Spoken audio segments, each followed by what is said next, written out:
비전에 이끌려서 예루살렘에 와 있습니다. 그가 2차, 3차 선교여행을 통해서 경험했던 것은 하나님의 복음의 능력입니다. 그가 가는 곳마다 하나님의 기적을 보았고 하나님의 승리를 보았죠.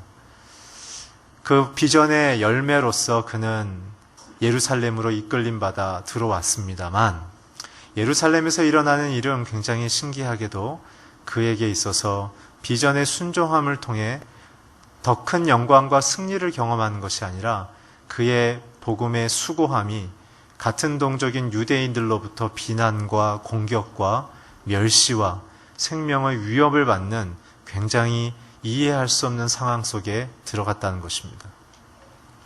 사명을 받은 자들이 어떻게 그 사명의 끝자락인 열심을 다한 순종의 열매를 이렇게 고통스럽게 받을 수밖에 없을까요?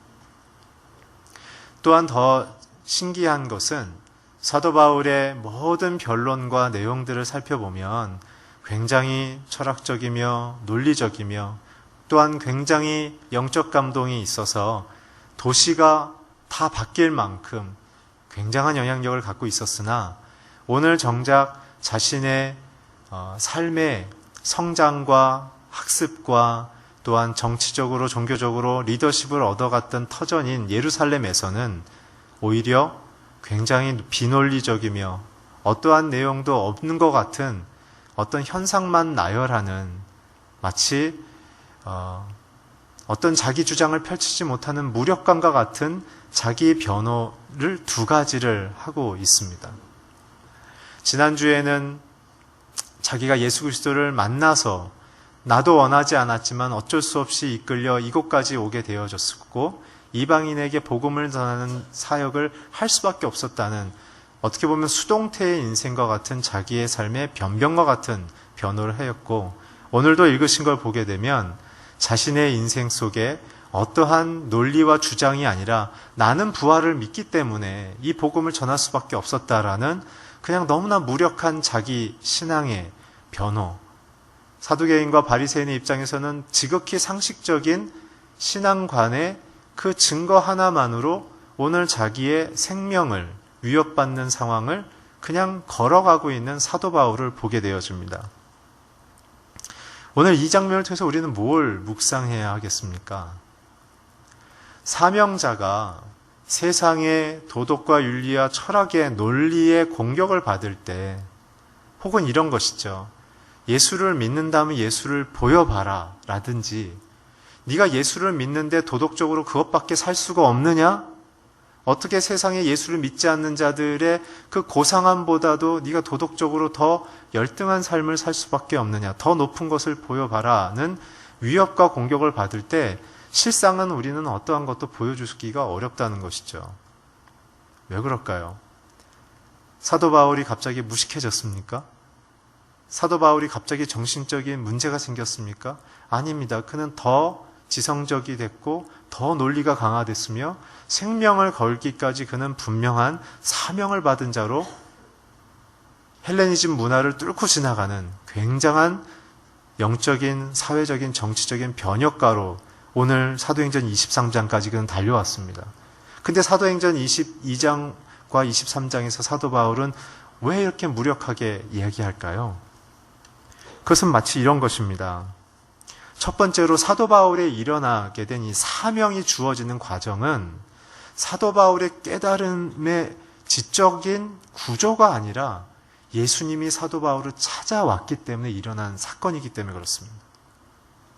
오늘 저와 여러분이 성도가 된 가장 근본적인 시작점은 저와 여러분이 예수님을 지성적으로 탐구하고 이해해 나감으로가 아니라 주님이 우리에게 다가오시고 자기를 노출시키시며 우리가 이해할 만큼 주님이 관계해 주심을 통해 우리가 하나님의 자녀로 변화되고 있는 과정이기 때문에 그렇습니다.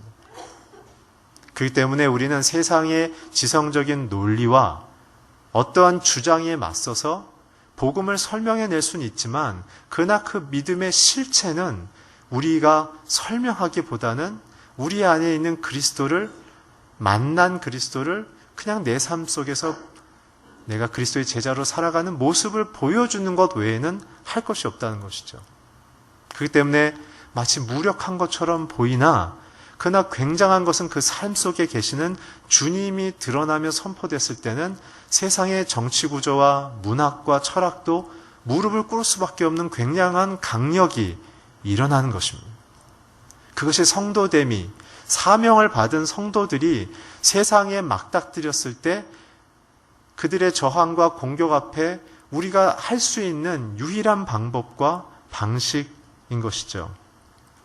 그래서 오늘 읽으신 것처럼 유대인들은 계속해서 묻습니다. 너의 그 철학의 내용은 무엇이냐? 너의 신학의 내용은 무엇이냐? 네가 우리한테 보여줄 수 있는 것은 무엇이냐는 어떤 정신적인 종교적인 태도와 그 실천의 모습을 계속 강요받고 있지만 사도 바울이 보여주는 것의 이야기의 핵심은 무엇입니까? 내가 주를 만났다. 그가 나를 여기까지 이끌었다. 그가 다시 오실 것이다. 라는 예수 그리스도의 이야기를 증거하는 것이죠. 오늘 그래서 이 22장과 23장을 읽어내가는 저와 여러분의 심경 속에는 저와 여러분 안에 나는 어떠한 신앙의 내용을 담고 있는지를 생각하셔야 합니다. 오늘 1절부터 3절까지 같이 자막을 통해 읽겠습니다. 시작.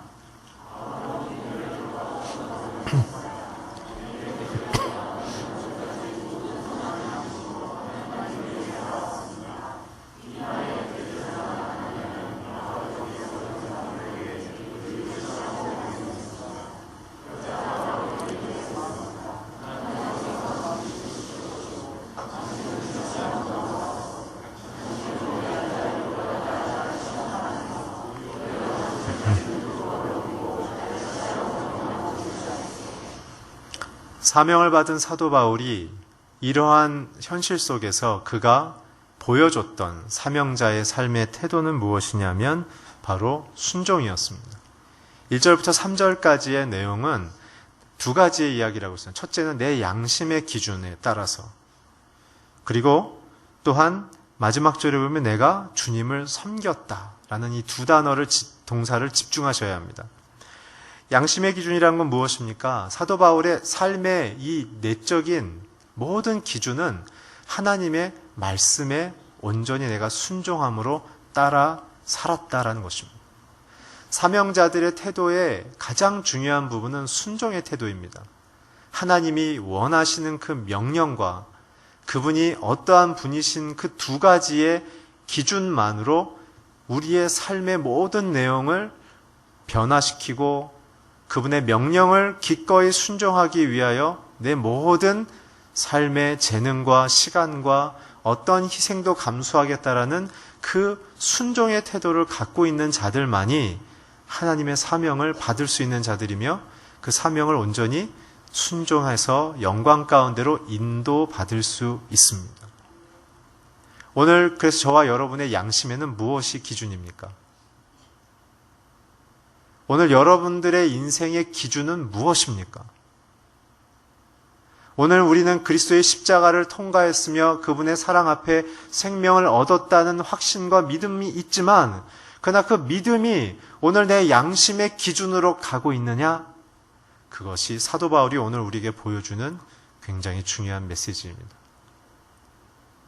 오늘 사도 바울은 어떠한 고난 속에서, 어떠한 환난 속에서도, 어떠한 고통 속에서도, 심지어는 자기에게 인생이 보장되어 있는 그 미래를 버리고 하나님의 아들 예수의 그 부르심 앞에 기꺼이 자기 삶을 다 내어드릴 수 있는 그 사명자의 순종을 그는 따라 살았습니다. 그렇기 때문에 그는 순례자처럼 보였고, 그는 자신의 기득권을 다 내려놓은 예수 그리스도의 그 참된 사랑의 모습을 순종하며 살아갔을 때 그가 얻었던 모습은 무엇입니까? 돈입니까? 명예입니까? 아닙니다. 그거와는 비교할 수 없는 더 고상한 것입니다. 그것은 바로 하나님의 사명을 이 땅 가운데 이루어내는 하나님의 사람이었다는 것이죠. 사도 바울이 가는 곳마다 모든 권세자들이 무릎을 꿇었습니다. 모든 정치의 구조와 철학과 도덕성들이 부끄럽게 자신의 죄들을 노출했습니다. 믿음의 성도들이 가는 곳마다 음란한 땅이 변화되어지고 거룩한 땅이 되는 것입니다. 하나님의 사명을 받아들이는 그 양심이 있는 자들이 있는 곳이 바로 홀리 그라운드입니다. 그 자리가 하나님의 임재의 자리입니다. 제가 늘 강조하지만 교회에 출석하는 것만으로 부족합니다. 이것으로 신앙생활을 하고 있다고 얘기하는 것은 말도 되지 않습니다. 주일 예배는 축제입니다. 일주일 동안 산 삶에 대한 열매와 고백과 헌신과 그 순종의 고통과 눈물과 승리의 열매를 갖고 주님 내가 이렇게 살았습니다. 오늘 나를 영접해 주십시오. 그리고 나에게 하나님의 힘과 권능을 다시 한번 확인시켜 주셔서 내 가정으로, 내 직장으로, 내 사명의 그 자리로 갈 수 있도록 내 기준과 내 삶의 내용을 정돈시켜 주십시오. 이게 주일 예배입니다. 그 때문에 오늘 이 자리 속에 여러분들의 마음 속에 제 마음 속에 양심의 기준 가운데 하나님의 음성과 메시지가 다시 한번 새롭게 기준으로 세워지길 주의 이름으로 축원합니다. 또한 두 번째 동사는 무엇입니까? 섬겼노라. 에플리투마이라는 동사인데요. 이 동사는 무엇이냐면 내가 한 국가의 시민으로서 준법을 다 성실히 행했습니다라는 법률적인 준행의 단어의 뜻입니다. 사도 바울이 이 이야기를 왜 산헤드린 공회에서 이 동사를 채택했을까요? 그것은 하나입니다. 내가 로마의 시민으로서도 부끄러움이 없지만 더 중요한 것은 하나님의 사람으로서도 부끄러움 없이 내가 당신들이 얘기하는 그 모든 모함에 자유하며 하나님 앞에서도 나도 깨끗한 사람입니다라고 자신의 삶을 증거할 수 있는 자입니다. 오늘 저와 여러분은 두 가지의 순종이 필요합니다. 첫째는 저와 여러분의 영혼과 마음의 양심의 기준이 하나님의 명령으로 돌아가서 그 명령만을 가장 고상하게 여기며 그것을 따라 철저히 순종하는 내 마음의 우선순위가 바뀌는 작업이 하나 필요하며 두 번째는 그것을 내 가정과 직장과 지역사회와 교회 안에서 실제로 살아내는 순종의 실천이 필요합니다. 그 두 가지가 없다면 가짜인 겁니다. 저와 여러분의 신앙이 가짜입니다. 오늘 세상 우리가 믿는 신앙의 존재의 이유는 두 가지입니다. 하나님 앞에서 내가 자녀됨을 확인하는 것과 두 번째는 내가 세상 앞에서 하나님이 누구인지를 보여주는 자녀됨의 그 통로의 사명을 따라 사는 것입니다. 지금은 내 믿음의 그릇이 이것밖에 안 되기 때문에 이것 하나만 사는 것, 그것도 아름다운 일입니다. 믿음의 수고와 헌신의 그릇이 커서 내가 감당할 부분이 이만큼이라면 또 그 부분을 살아가십시오. 그러나 하나님은 사이즈를 묻지 않고 너가 온 마음과 온 힘과 온 정성 다해 내 앞에 사명자로서 순종했느냐라를 물으시는 것입니다. 오늘 주님은 오히려 저희들에게 이렇게 얘기하십니다. 지극히 작은 것에 충성돼야 큰 것에 충성될 수 있다. 근데 우리는 어떡합니까? 큰 것에 충성하면 그것이 진짜 순종인 줄 알죠. 그러나 하나님의 법칙을 기억하십시오. 높아지고자 하느냐? 어린아이처럼 낮아져라. 너희가 내 이름으로 한 어린 아이에게 물을 주면 너희가 나를 영접한 것이다.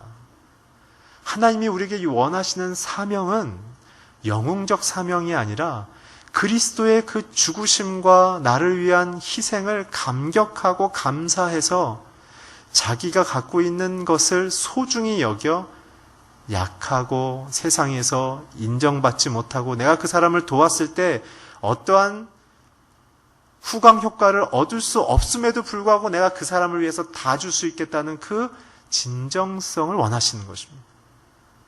내가 무엇인가를 좀 나를 크게 도울 수 있는 사람을 돕지 않을 사람이 누가 있겠습니까? 그것을 하나님은 사랑이나 사명이라고 생각하지 않는다는 것이죠. 주님의 갖고 있는 사명의 내용은 무엇이었습니까? 자기를 영접치도 않는 죄인들을 위하여, 자기를 메시아로 하나님의 아들로 인정하지도 않는 죄인들을 위하여 끝까지 사랑으로 자기의 목숨을 바쳤던 것이죠. 오늘 저와 여러분이 그 사랑을 받았습니다. 받았다면 오늘 저와 여러분의 안에 일어나야 될 화학적 변화는 무엇이냐면 예수 그리스도의 그 사명을 닮아가는 것입니다. 작은 사람을 사랑하십시오. 원수를 사랑하십시오. 버려진 자를 사랑하십시오. 힘이 없는 자를 사랑하십시오. 내게 도움이 안 되지만 그 사람에게 도움이 될 수 있다면 그 사람 옆에 머무십시오. 그것이 우리에게 주시는 바로 사명자입니다.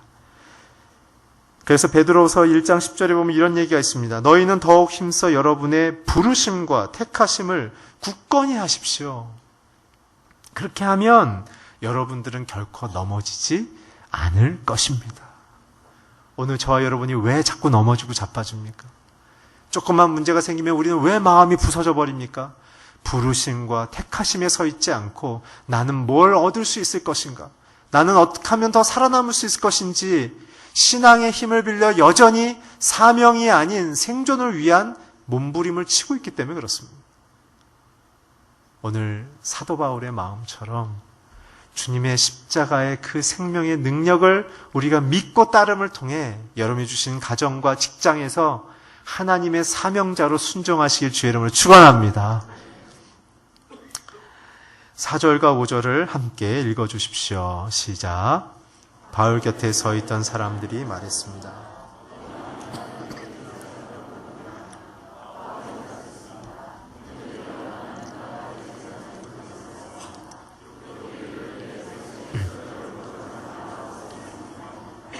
감사합니다.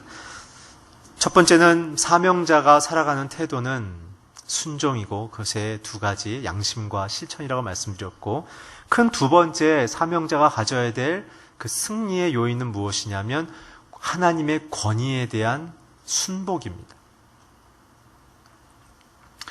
오늘 이 부분을 이해하기 위해선 사도 바울이 로마서에 쓴 이 세상의 리더십과 하나님의 관계에 대한 이 구절입니다. 우리 함께 로마서 13장 1절부터 2절을 함께 읽도록 하겠습니다. 시작.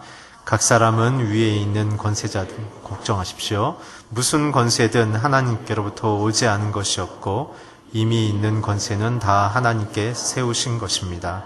따라서 권세에 대항하는 사람은 하나님의 명을 거역하는 것이니 거역하는 사람들은 심판을 자초할 것입니다. 이 부분 굉장히 중요한 내용입니다. 하나님은 우리에게 몇 가지 권위의 구조를 주셨습니다. 정부, 가정, 교회, 이 세 가지의 권위 구조를 주셨죠.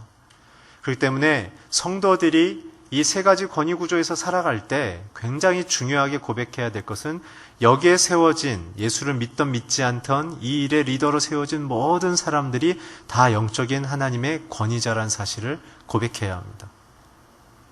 그래서 우리의 입장에서는 어떻게 해야 되냐면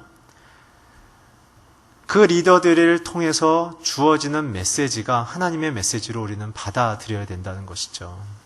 그렇다면 우리의 마음속에 이런 질문이 떠오릅니다. 악행을 저지르거나 성품이 정말 개떡 같은 분들이면 어떻게 할 것인가? 그런 사람도 하나님이 세우신 자인가? 라고 물었을 때 그렇습니다. 그렇기 때문에 우리는 지혜롭게 리더들에 대한 태도를 가져야 됩니다. 두 가지입니다. 그분이 갖고 있는 인격과 그분이 그 리더의 위치에서 행사하는 그 직위를 구분해서 생각하셔야 됩니다. 오늘 말하는 사도 바울이 얘기하는 로마서 13장에서의 하나님이 세우신 권위라는 부분은 그 위치에서 건강하게 행사해야 될 그 직위를 얘기하는 것입니다. 그분의 부도덕성이나 탐욕과 음란과 폭력성이 하나님이 허락한 부분은 아닙니다. 그래서 리더를 우리가 따르고 함께 팀워크를 이루며 갈 때 우리가 집중해야 될 것은 그분에게 허락된 그 직위에 대한 건강한 행사와 그 일을 통한 영향력이 무엇인지를 생각해야 하며, 그 리더에게 부족한 인격에 대한 부분은 믿는 우리가 포용하며 수용하는 방식으로 나가서 그 리더가 오히려 자기 팔로워를 보면서 부끄러움을 느끼도록 더 성숙함을 팔로업을 통해 경험함을 통해서 예수를 믿는다는 사람들이 이런 사람들이구나 라는 사실을 알게끔 하라는 것입니다. 그렇기 때문에 우리에게는 굉장히 균형 있는 판단이 필요하며 감정을 굉장히 고상하게 사용해야 될 그런 우리에게는 또한 책임이 있는 것입니다. 또 한 가지 질문이 떠오르죠. 그러면 직위도 엉망으로 행사하는 사람에 대해서는 우리는 어떻게 행동해야 됩니까? 오늘 사도 바울과 같은 상황입니다. 오늘 여러분께서 읽으신 것처럼 사도 바울은 어떻게 합니까? 대제사장인 아나니아를 몰라보고 있다가 알게 됐죠. 그 이유는 뭐 여러 가지 설이 있지만 그건 언급하지 않겠습니다. 오늘 그게 중요한 게 아닙니다. 그러나 왜 누가가 아나니아의 이 권력자와 바울이라는 지금 굉장히 힘이 없이 일방적으로 몰아붙임을 당한 자, 그러나 하나님의 선택을 받은 자이고 아나니아는 그 당시에 AD 45년부터 58년까지 굉장한 탐욕자였으며 친로마 정책을 통해서 대제사장이지만은 자기 밑에 있는 제사장들로부터 금품을 갈취해서 그것을 뇌물로 바치고 자기의 정치적인 입지를 보증을 받으려는 타락한 영적인 리더의 이 두 사람을 왜 대비했을까? 바로 제가 방금 말씀드렸던 그 이유 때문에 그렇습니다. 하나님께 주기를 받은 자들의 태도와 내용을 사도 바울이 로마서 13장 4절 5절에서 이렇게 또한 강조를 하고 있습니다. 이걸 먼저 읽고 설명을 드리겠습니다. 우리 자막을 통해 4절 5절 계속해서 읽도록 하겠습니다. 3절부터 5절까지 시작. 통치자에 대해서는 선한 일 때문에 두려워할 것이 없고 악한 일 때문에 두려운 대상이 됩니다. 권세자를 두려워하지 않기를 원합니까? 선을 행하십시오. 그러면 그에게 칭찬받을 것입니다. 그럼 하나님의 일꾼입니다. 그러나 여러분은 악을 행한다면 두려워하십시오. 그는 공경인이 칼을 가진 자입니다. 그는 하나님의 일꾼으로서 악을 행하는 사람에게 하나님의 진노를 그러므로 복종해야 할 필요가 있으나 진노 때문이 아니라 양심을 위해서라도 복종해야 될 것입니다. 오늘 얘기하죠. 오늘 리더 앞에서 하나님의 선을 이루는 자가 되면 오히려 영향력을 줄 것이고 오히려 너희가 악을 행하면 하나님이 세우신 그 리더를 통하여 우리가 진노를 입을 것이다. 그러나 오늘 이 구절에는 표현되지 않았지만 그러면 오늘 이 본문 상황처럼 아나니아처럼 악을 행하는 리더 밑에 있는 우리의 입장에서는 어떠한 사명자의 태도를 가져야 하는가? 그것은 진리를 선포해야 합니다. 그분의 직위를 공격하는 것이 아니라 무엇이 옳은지를 선포해야 합니다. 오늘 그래서 사도 바울은 자신이 전한 이유는 예수 그리스도, 너희들이 기다리는 그 메시아가 내게 오셨고 그분이 부활하셨기에 나는 부활을 증거할 뿐이라는 얘기를 던지게 되는 것이죠. 그랬을 때 어떤 일이 일어납니까?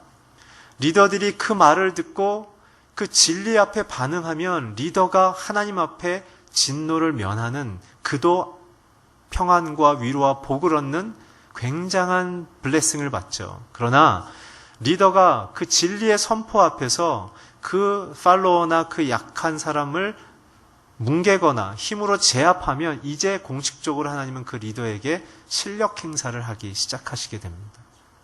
그렇기 때문에 우리는 정치적인 어떤 파워게임이나 소셜 액션을 하는 것이 성도들에게 주어진 것이 아니라 그 리더십들을 세운 권위자인 하나님 앞에서 선을 행함과 진리를 선포함을 통해 사명을 우리가 맡겨진 사명을 이루어 갈 수 있는 환경을 우리가 또한 열어가며 우리는 그 사명을 길을 쫓아가게 되는 것이죠. 부부의 관계에서도 마찬가지입니다. 남편이 하나님의 뜻을 벗어나 있거나 예수를 아직 믿지 않는다고 해서 실망하지 마십시오. 여러분들의 아내들의 마음속에 하나님의 뜻을 주신다면 하나님이 말했다고 얘기하기보단 여보 내 마음속에 양심과 아내로서 내가 이렇게 하는 게 옳은 것 같은데 당신은 어떻게 생각해요? 라고 얘기한다면 남편을 하나님 앞에 세우는 애질의 역할을 하신 것입니다. 그럼 남편은 양심 속에 그가 마땅히 해야 될 남편의 도리 앞에 자기가 옳고 그른지를 생각하게 되어지고 아내의 이야기를 통해 그 말을 받아들인다면 남편은 하나님 앞에 온전히 서게 되는 것이죠. 그러나 아내의 말을 무시하고 건너뛰기 시작한다면 이제 남편은 하나님의 손에 달려서 하나님이 그 남편을 다루기 시작한다는 것입니다. 오늘 진정한 성도들의 태도는 무엇이냐면 항변하며 공격하며 제압하는 것이 아니라 예수 그리스도께서 도살장에 끌려가는 양의 그 침묵으로 힘이 없는 것처럼 보였으나 그의 죽음과 부활의 사건을 통하여 온 인류와 세대가 하나님의 영광의 광채의 옷을 입은 것처럼 오늘 저와 여러분에게 맡겨진 사명의 길도 주장함이나 공격함이나 자신의 뜻을 관철시킴으로 가는 것이 아니라 내게 맡겨준 사명과 역할이 뭔지를 깨달아서 그것을 선포하며 그것을 받아들이든 안 받아들이든 하나님의 때와 리더들을 향한 하나님의 경륜과 경영을 기다림을 통해 우리의 삶의 권위자, 진정한 최고의 권위자로 서신 그 하나님의 역사와 그 권능을 믿음으로 받아들이고 기다린다는 것이죠. 오늘 하나님이 모든 역사의 결정권자이십니다. 또한 그 하나님이 여러분들의 중보자이자 위로자이십니다. 오늘 그 하나님만 꽉 붙잡으십시오. 환경을 바라보고 낙담하지 마십시오. 환경은 바람입니다. 파도입니다. 어떨 땐 높기도 하고요. 어떨 땐 잔잔해요. 그걸 보고 무서워하면 누가 선장이 될 수 있겠습니까? 인생의 바다를 헤쳐가는 저와 여러분, 사명의 항구로 인도함을 받고 있는 저와 여러분이라면 파도에 상관없이 오늘 내가 사명의 방향으로 그 대선장 되신 하나님의 뜻을 온전히 선포하며 살아가고 있는가? 그것이 중요한 것입니다. 오늘 여러분들의 인생과 가정과 직장 속에 그 사명의 진리만으로 사람들을 사랑하며 품어내는 저와 여러분이 되길 주의 이름으로 축원합니다. 마지막으로는 11절입니다. 11절 우리 한번 같이 읽겠습니다. 시작.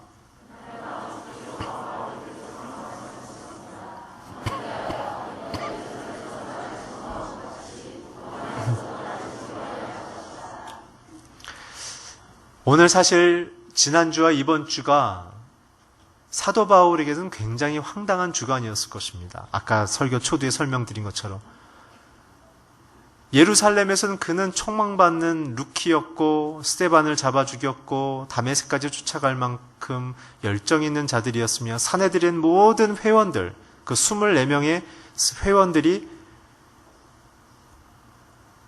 바울을 모두가 신뢰할 만큼 그는 입지가 굉장히 높은 사람이었는데 세 번의 전도 여행을 마치고 돌아왔을 때 그는 굉장히 그들 앞에서 위협과 공격을 받는 이 초라한 상황, 사명을 순종했음에도 불구하고, 그럼 우리의 생각에는 은매기사라 그래서 세상 사람들 앞에 굉장히 더 큰 자로 나타나야 되잖아요. 근데 이게 굉장히 은혜인 거예요. 하나님의 일을 순종하니까 나는 점점 낮아지고 내 안에 있는 그리스도가 점점 커지는 거죠. 그렇기 때문에 이 어려움을 통해 하나님이 사도 바울에게 주려고 하는 굉장한 복은 무엇이냐면 세 가지예요. 첫 번째는 뭐냐면 11절 뭐라고 그랬어요? 주님이 그 곁에 서 계셨다 그랬어요. 사명을 갖고 있는 자들의 옆에는 주님이 함께 하십니다. 오늘 저와 여러분의 인생 속에 주님을 초대하고 환영하고 모셔드리기 원하십니까? 그렇다면 여러분들에게 주신 사명을 붙드십시오. 주님이 여러분들과 함께 하십니다. 두 번째 무엇입니까?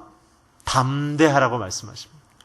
담대함의 기초는 무엇입니까? 저와 여러분의 실력이 아니에요. 주님의 약속이십니다. 계시록 전체의 메시지가 무엇입니까? 나는 너의 하나님이다. 그러기에 너는 승리했다. 그러기에 담대하라. 오늘 우리의 인생 속에 힘을 얻을 수 있는 원천은 예수 그리스도십니다. 오늘 건강 때문에 복음을 순종하며 하나님을 사랑하며 살아가지만 건강 때문에 그러나 이유는 알 수 없지만 오랜 시간 쌓여서 가정 가운데 아픔과 상처와 눈물이 있고 혹은 경제적으로 고통이 있고 여러 가지 시험과 환난이 있으십니까? 주님이 여러분과 함께 서 계십니다. 담대하십시오. 내가 예수를 믿지만 왜 이렇게밖에 살 수 없을까라는 고민이 들 때 오늘 이 본문을 생각하십시오. 그것은 저와 여러분 안에 하나님의 사명을 다시 한번 일으키시려는 것입니다. 마지막 세 번째는 무엇입니까? 예루살렘도 너의 끝이 아니다. 이제 세상의 가장 핵심인 로마로 내가 너를 보낼 것이며 네가 예루살렘에서 나를 증거한 것처럼 로마에 가서도 너가 나를 증거할 것이다. 사도 바울의 입장에서는 그 얘기를 들었을 때 어떤 생각이 들었을까요? 주님, 제가 에베소처럼 다소에서처럼 주님을 강력하게 선포하지 못하고 나는 오히려 경고받았는데 어떻게 내가 주님을 증거했다 하십니까? 여러분, 주님의 증거와 주님의 드러나심은 우리의 노력과 수고로 나타나는 것이 아닙니다. 오직 주님은 우리에게 원하시는 것 하나. 너는 나를 권위자로 인정하느냐? 너는 내가 너에게 준 그 명령을 온전히 순종하고자 하는 그 귀한 순종의 마음을 갖고 있느냐? 그 태도를 물으시는 것입니다. 이 일은 주님이 하십니다. 주님이 여러분들의 인생에 일하실 수 있도록 순종하시고 그분을 권위자로 인정하시기를 주의 이름으로 축원합니다. 오늘 저와 여러분의 인생이 어디에 머물러 계십니까? 혹시 지금의 삶이 여러분들의 인생의 굉장한 완성의 끝이라고 생각하십니까? 아닙니다. 그런 사람일수록 불행합니다. 오늘 여러분들과 저의 인생의 사명은 지금 예루살렘에 있다면 아직 우리는 로마에 이르지 않았습니다. 오늘 여러분들 기도하십시오. 하나님, 내게 하나님의 사명의 땅을 부어 주시옵소서. 그 마음이 없으면 하나님의 함께 하심은 없습니다. 구원은 받았으나 하나님의 동행은 고백되기가 쉽지 않을 것입니다. 오늘 사도 바울이 받았던 이 고난의 하나님의 궁극적인 목표는 나는 너와 함께한다. 그러니 두려워하지 말라. 나는 너의 인생을 세상 한가운데 세워서 내가 누구인지를 너를 통해 드러낼 것이다. 오늘 그렇게 하나님을 따라 순종하십시오. 그래서 저와 여러분이 이런 기도를 했으면 좋겠습니다. 하나님, 나를 주님의 뜻으로 인도하시고 하나님의 사명으로 나를 사용하여 주시옵소서. 내 가정, 특별히 내 자녀, 내 남편, 내 아내가 예루살렘에 머물지 말고 로마를 향하여 떠나가게 해주십시오. 그래서 전 이런 일이 있었으면 좋겠어요. 대전오누리교회 여기 다 앉아 계신 분들이 다 하나님의 사명을 갖고 다 나가셨으면 좋겠어요. 여기 와서 뭐 하세요? 하나님의 때가 되면 다 하나님의 땅으로 가세요. 여기 앉아서 우리만 좋고 우리만 기쁘면 뭐해요? 교회의 존재의 이유는 예수를 믿지 않는 저 세상을 위해 존재하는 것이에요. 그렇기 때문에 우리는 그래서 우리에게 성령의 권능과 말씀을 우리에게 부어 주신 거예요. 그게 있기 때문에 우리가 영원히 범사에 잘되며 강건케 되는 1차의 복을 받지만 그 복을 주신 이유는 저와 여러분을 통하여 예수를 모르는 자들이 예수를 알되 자기의 정신과 사상과 자기 고집 속에 빠져서 사도 바울을 공격하듯 예수 그리스도를 공격하고 있는 자들을 향해서 주장하지 않고 따지지도 않고 강요하지도 않고 그리스도의 자녀됨의 그 순전한 삶을 사명자로 그냥 보여주는 것이에요. 사도 바울도 어떤 사람이었습니까? 그는 예수를 핍박하던 자 아닙니까? 다메섹 동상에서 주님이 뭐라고 했습니까? 네가 어찌 나를 핍박하느냐? 네가 핍박하는 바로 나는 예수다. 오늘 그러한 자들을 향하여 우리는 나아가도록 부름을 받았습니다. 사랑하는 성도 여러분, 여러분과 저의 신앙의 내용을 조금 더 정돈했으면 좋겠습니다. 나의 안위와 나의 눈물은 성령과 예수님께서 말할 수 없는 탄식으로 영원전부터 영원까지 우리를 위하여 기도하고 계십니다. 오늘 우리에게 주신 것은 그 삶을 위로도 받지만 그러나 그 자리에서 머물러 있는 것 끝나는 것이 아니라 저와 여러분이 하나님의 사명의 자리로 나아가는 것입니다. 우리가 주님을 배웠을 때 무엇으로 하나님 앞에 나아갈 것입니까? 그것을 생각하십시오. 하나님의 그 사명을 받은 축복의 자리를 절대 떠나지 마십시오. 사도 바울처럼 어떤 환경에 있든지 어떤 사람을 만나든지 저와 여러분을 통해 하나님의 그 사명이 성취되어서 주님이 우리를 영광스러운 자녀로 기억하게 되시는 한 분 한 분이 되시기를 주의 이름으로 축원합니다. 기도하겠습니다. 하나님, 귀한 성도님들의 삶 속에, 가정 속에, 특별히 남편과 자녀들의 삶 속에 하나님의 사명을 부으셔서 순종함으로, 하나님의 권위 앞에 순복함으로 주의 영광의 일들을 역사 속에서 이루어내게 하여 주시옵소서. 예수 그리스도의 이름으로 기도했습니다. 아멘.